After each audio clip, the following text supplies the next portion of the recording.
बच्चे स्वागत है हमारे ब्राइट एजुकेशन के यूट्यूब चैनल में। तो देखिए, इससे पहले जो आलोक भागवान है, जो भी असामीस मीडियम के स्टूडेंट है, जिनका हिंदी में आलोक भाग वन, आलोक भाग टू की बात कर रहा हूँ मैं, ठीक है। ये है आलोक भाग टू, जिसका बुक है, ठीक है। तो उसके अंदर से न्यू कीट की क्वेश्चन आंसर मैं देने जा रहा हूँ। बाय द वे, इससे पहले पार्ट 1 और पार्ट 2 में पूरे चैप्टर को एक्सप्लेन किया गया है, चैप्टर को अच्छी तरह समझाया गया है। वहाँ पे जो सारांश है, सो वेरी मोस्टली इम्पोर्टेंट सारांश से आपका 50% कवर हो जाता है। सो आशा करता हूँ कि आप वो ज़रूर देखेंगे। नहीं देखेंगे तो आपको अगर नहीं मिल रहा है तो डिस्क्रिप्शन के नीचे आपको पार्ट 1 एंड पार्ट 2 न्यू की ईट जो चैप्टर है रामब्रिज बेनीपुरी जी द्वारा लिखा गया, बहुत ही इंटरेस्टिंग चैप्टर है। आप पढ़िएगा, आपको नॉलेज भी मिलता है उससे। तो वो दोनों ही लिंक आपको डिस्क्रिप्शन के नीचे दे दिया जाएगा। चलिए, आप क्वेश्चन की बात करते हैं। तो ये बहुत इंपॉर्टेंट है। रामब्रिज बेनीपुरी जी का स्वर्गवास कब हुआ था, उनकी जन्म भी पूछता है, तो जन्म को भी याद रखिएगा, उनकी जन्म कब हुई थी। वहाँ पे हालांकि मैं चैप्टर को एक्सप्लेन करते समय वहाँ पे बोला था कि देखिए कौन कौन सा क्वेश्चन इंपॉर्टेंट है, आपको लिखते चलना है।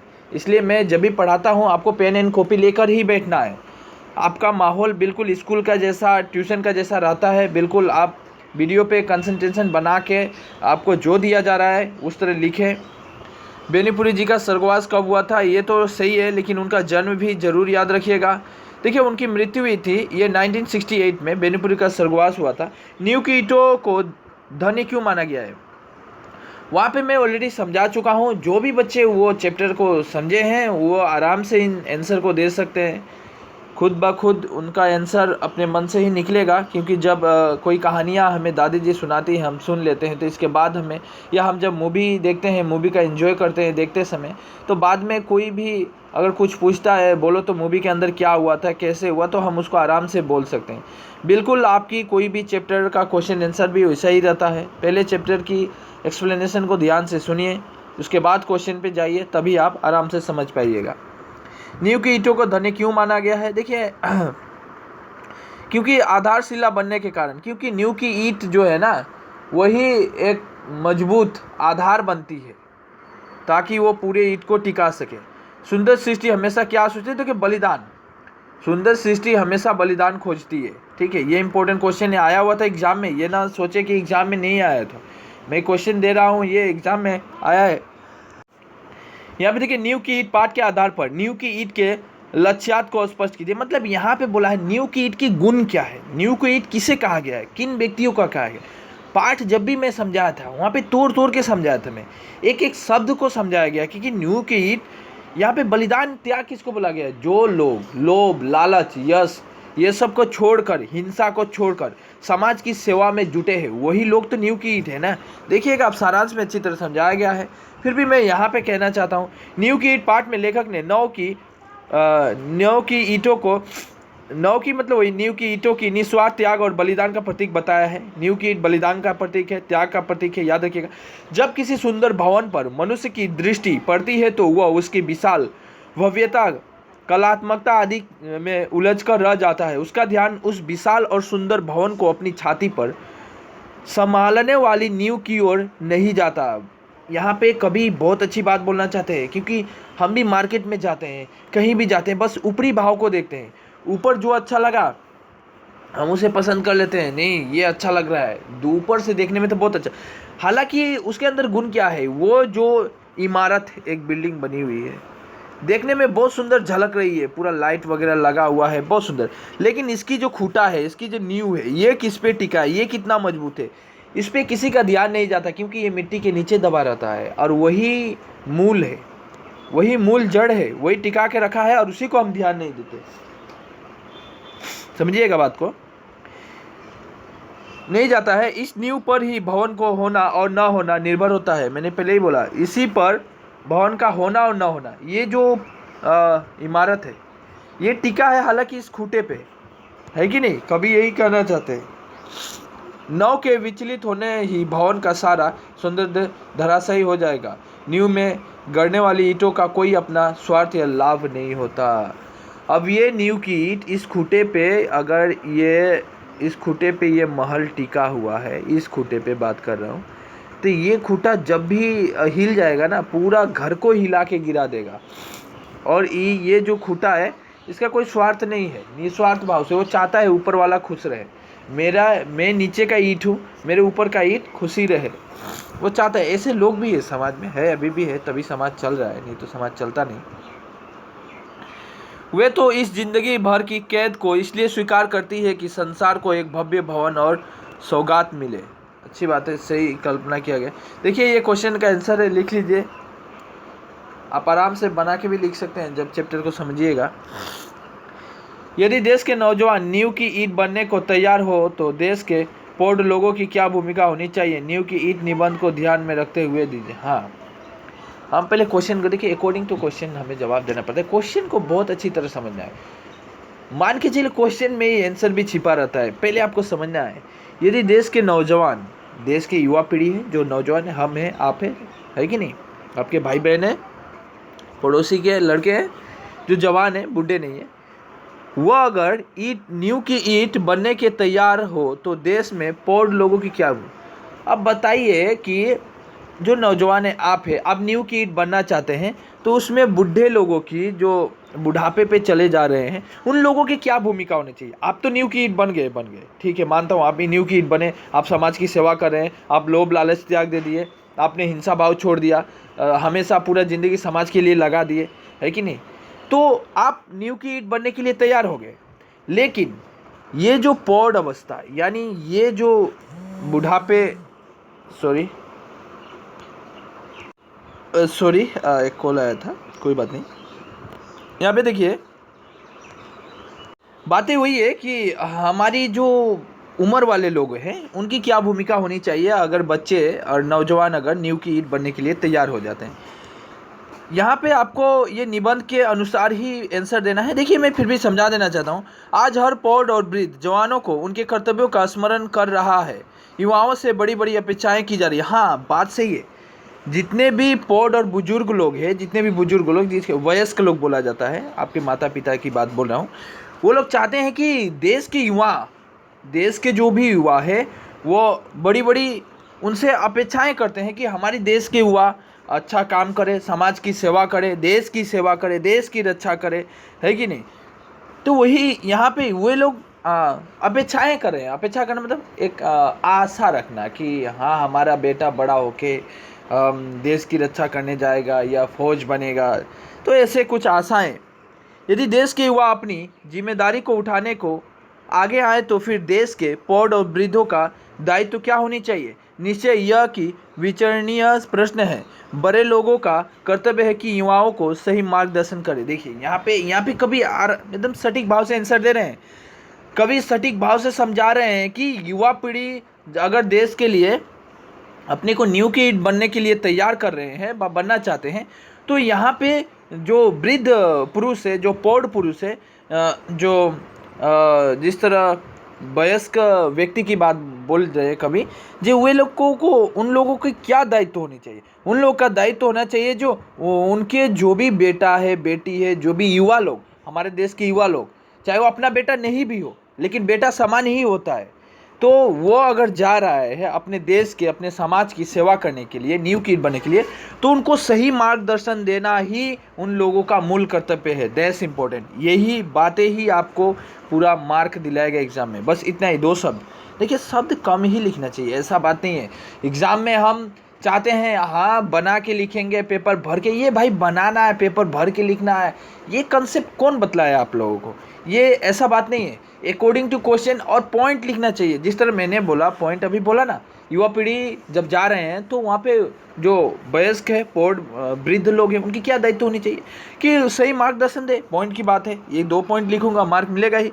उनकी शक्ति और प्रतिभा का अपने स्वार्थ के लिए प्रयोग ना करे। बात सही है। युवा पीढ़ी जो जा रहे हैं, उनकी शक्तियों और प्रतिभाओं का अपने स्वार्थ के लिए प्रयोग कभी ना करे। उनकी, देखिए आजकल लोग तो स्वार्थ पे पड़े हुए हैं, उनको बड़ी से बड़ी जिम्मेदारियां संभालने के लिए प्रशिक्षित करें, उन्हें अधिक से अधिक मौके दें। हाँ, लोगों की दायित्व भी होनी चाहिए, हमें मौका देनी चाहिए। देखिए समाज में हम कुछ लोगों को ऐसे भी देखा और अभी भी ये अवस्थाएं बनी हुई है।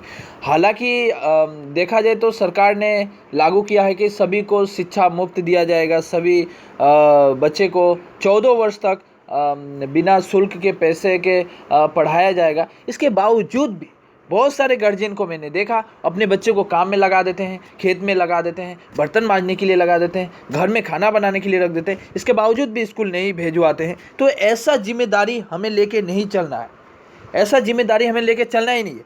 कभी कहते हैं कि हमारी जिम्मेदारी होनी चाहिए हम उसे प्रशिक्षित करें, उन्हें शिक्षा दें, उन्हें अधिक से अधिक मौका दें। बच्चे को मौका देना चाहिए, है कि नहीं। जब आप जन्म से कुछ सीखना चाहते हैं, आपकी आग्रह होता है। देखिएगा एक आपका असामीज जो एमाइल है उसमें एक भाव स्पष्ट आता है, जी मुला बड़े दुपाची। सो उसको एक्सप्लेनेशन तो देखिएगा, बहुत सुंदर भाव समझेगा। बाय द वे वो भी मैं समझा दूंगा।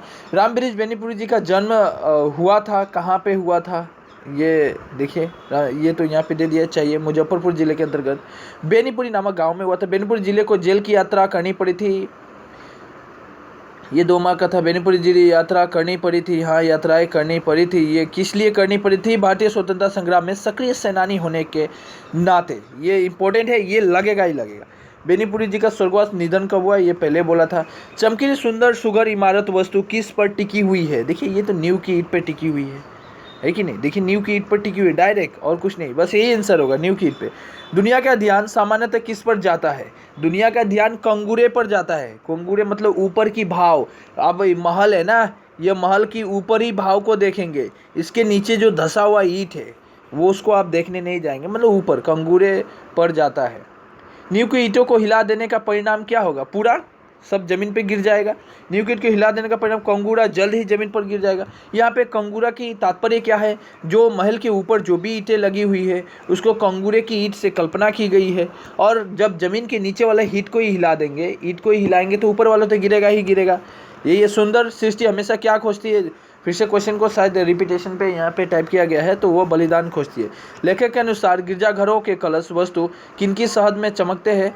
तो ये देखिए शहादत में चमकते हैं, सॉरी, तो शहादत नहीं होगा, शहादत होगा, यहाँ पे टाइपिंग मिस्टेक है। तो लेखक के अनुसार गिरजाघरों के कलश वस्तुतः अनाम शहीदों की शहादत में सजते, जो शहीद देश के लिए अपने को कुर्बान करते हैं उनके लिए चमकते हैं। आज किसके लिए चारों ओर होड़ाहोड़ी मची? देखिए आज ना ये बहुत अच्छे से समझाया गया है। हालांकि आप पार्ट 1 और पार्ट 2 नहीं देखे हैं, अभी भी रिक्वेस्ट है कि पार्ट 1 पार्ट 2 विजिट करके देख लें। ये कंगूड़ा बनने के लिए चारों तरफ होड़ाहोड़ी मची हुई। मतलब आजकल इंसान सिर्फ अपने सेल्फ के लिए, सिर्फ अपनी फायदा होनी चाहिए, पराये चाहे मर ही जाए, कुछ हो जाए, उससे कोई मतलब नहीं आजकल के लोगों को। और कभी वो भी बहुत सटीक भाव से यहाँ पे दिए हैं और समझाए हैं हमें। पठित निबंधों में सुंदर इमारत का आशय क्या है? पठित निबंध में सुंदर इमारत का आशय नया सुंदर समाज, सुंदर इमारत सुंदर समाज। यहाँ पे छोटा जादूगर कहानी के आधार जयशंकर प्रसाद बहुमुखी प्रतिभा साहित्य के समीक्षा कीजिए, तो ये भी आपको लिखना है, वो एक्स्ट्रा क्वेश्चन था, ये बुक का है, शायद लिखना है। आराम से लिखिए। एक बच्चा जिसके पिता देश के खातिर जेल में बंद रहते हैं और माँ बीमार से गुजर रही है, ऐसे में एक बालक अपना पेट भरने के लिए कुछ जादू दिखाने, हाँ ओह सॉरी, ये तो छोटा जादूगर आ गया। बाय द वे ये दूसरा वीडियो में दे दूंगा, मैं वही सोचा उसी का क्वेश्चन है ना, क्या एक साथ PDF किया गया है सभी आपको। यहाँ पे छोटा जादूगर, देखिए मैं अभी क्वेश्चन इसलिए नहीं दूंगा, छोटा जादूगर को मैं समझाया नहीं। छोटा जादूगर इतना इंटरेस्टिंग कहानी है, एक माँ और एक बेटा का ममता का जो प्रेम, यहाँ पे क्या क्या देखने को मिलता है, समाज में लोग कैसे हैं वो देखने को मिलेगा, एक माँ और बेटा का प्रेम देखने को मिलेगा। इसके बाद गरीबी की परिस्थिति, दैट्स इम्पोर्टेंट। आपको ये कहानी कभी मिस नहीं करना है, मैं समझाऊंगा। तो गरीबी की परिस्थिति, लोग गरीबियों से गुजरते हैं, क्या क्या कष्ट करनी पड़ती है। गरीब किसे कहते हैं? आप बोलते हैं सर मैं गरीब हूँ, अरे भाई आप तो ठीक ठाक खा रहे हैं, स्कूल जा रहे हैं, आ रहे हैं, फिर गरीब क्यों हुए? ये बच्चा को, छोटा जादूगर को आप देखिएगा तब आपको गरीबी की परिस्थिति मालूम होगा। एक क्लास 9 में एक कहानी था, वो दुख आप लोगों का नहीं है, वो है अंबर भाग दो, वो हिंदी मीडियम वाले, इंग्लिश मीडियम वाले के लिए बोल रहा हूँ मैं, उनका एक कहानी था। और आप लोगों का ये छोटा जादूगर, ये दोनों कहानियाँ इतना इंटरेस्टिंग है, इतनी मिली जुली हुई समाज के प्रति कि आपको जागरूक कर देगा कि समाज में कैसे रहना है, क्या सच में गरीब किसे कहते हैं, माँ का प्रेम क्या है, बेटा का प्रेम क्या है, मम्मी इसकी मर जाती है, पिताजी तो जेल में ही रहते हैं। बहुत इंटरेस्टिंग कहानी है। एट्रैक्शन, जब एकदम मूवी देखते हैं ना, मूवी से भी इंजॉय करने वाला, मूवी से भी आपको अच्छा ज्ञान देने वाला कहानी हमें छोटा जादूगर मिलेगा, ठीक है। तो हम हालांकि इसका वीडियो बाद में बनाएंगे, बाद में नहीं मतलब क्वेश्चन आंसर बाद में देंगे, लेकिन आज ही मैं आपको एक्सप्लेनेशन देने वाला हूँ छोटा जादूगर का पूरा चैप्टर का। शायद पार्ट 1 में कवर नहीं भी हो सकता है, पार्ट 1 पार्ट 2 बनेगा। तो आप प्ले लिस्ट भी चेक कीजिएगा मेरा। देखिए ये चैनल को जो भी नया स्टूडेंट है सब्सक्राइब करना कभी ना भूलें, क्योंकि यहाँ पे social, science, maths, Assamese grammar, Hindi grammar, English grammar बिल्कुल रिलेवेंट आपको सब कुछ दिया जाता है। और बाय द वे सोशल का भी मैं शुरुआत इतना नहीं किया था, बस क्वेश्चन दे रहा, अभी एक्सप्लेनेशन भी शुरू कर दूंगा मैं, इंग्लिश का भी कर दूंगा मैं। तो इसीलिए चैनल को सब्सक्राइब कर, नोटिफिकेशन जो भी आता है देते रहता हूँ। ये मुझे बहुत अजीब लगता है कि बहुत सारे स्टूडेंट देखते हैं लेकिन कोई स्टूडेंट लाइक नहीं करता है। व्यू ज़्यादा रहता है, लाइक होता ही नहीं है, शेयर तो करते ही नहीं है। आप लोग भी ना मतलब कंगूरे के ईट है, न्यू की ईट मतलब समाज की सेवा करना। आप लोग भी समाज का सेवा नहीं करना चाहते। बहुत सारे स्टूडेंट को मैंने देखा, सुना भी, सोचता है अगर मैं वीडियो, अगर मैं आंसर मेरे दोस्त को दे दूँ तो वो तो ज़्यादा नंबर ले लेगा, मैं तो कम। यही तो सेल्फ, ये ऐसा सेल्फ मतलब ऐसा मतलब आपको स्वार्थी बनना ही नहीं है। समाज की सेवा कीजिए ना, ज्ञान को बांटिए, है कि नहीं। यहाँ पे कभी भी समझाने की कोशिश किए हैं, देखिएगा बहुत अच्छी भाव है। हालांकि देखिए क्वेश्चन और बनेगा इसमें, और एक्स्ट्रा क्वेश्चन मैं दूंगा, ठीक है। यहाँ पे बहुत सारे क्वेश्चन और बनेगा, मैं एक्स्ट्रा क्वेश्चन दूंगा, ऐसी बातें नहीं है। वो एक्स्ट्रा क्वेश्चन एक्स्ट्रा लिख के ही दूंगा। तो आप भी ऐसा ना बने, शेयर करें दोस्तों को और बतलाए। कुछ दोस्त अगर मिलते भी हैं स्कूल में, हालांकि आजकल ऑनलाइन की ज़माना है, ऑफलाइन पढ़ाई हो ही नहीं रहा है, पेंडेमिक चल ही रहा है। तो कहना है दोस्त, देखो एक नया चैनल मिला है, आप आराम से सर जी पढ़ाते हैं, पढ़ भी सकते हैं, नोट्स वगैरह जो भी चाहे वहाँ पे मिलता है, एक्सप्लेनेशन स्कूल का तरह माहौल है, बतलाना भी चाहिए। तो बाय बाय, टेक केयर। मैं आशा करता हूँ आप बतलाइएगा, कमेंट एक जरूर दीजिएगा, वीडियो कैसा लगा, थैंक्स जरूर देखना है। पार्ट 1 और पार्ट 2 जरूर विजिट करना है। आपको डिस्क्रिप्शन के नीचे लिंक मैं दे रहा हूँ।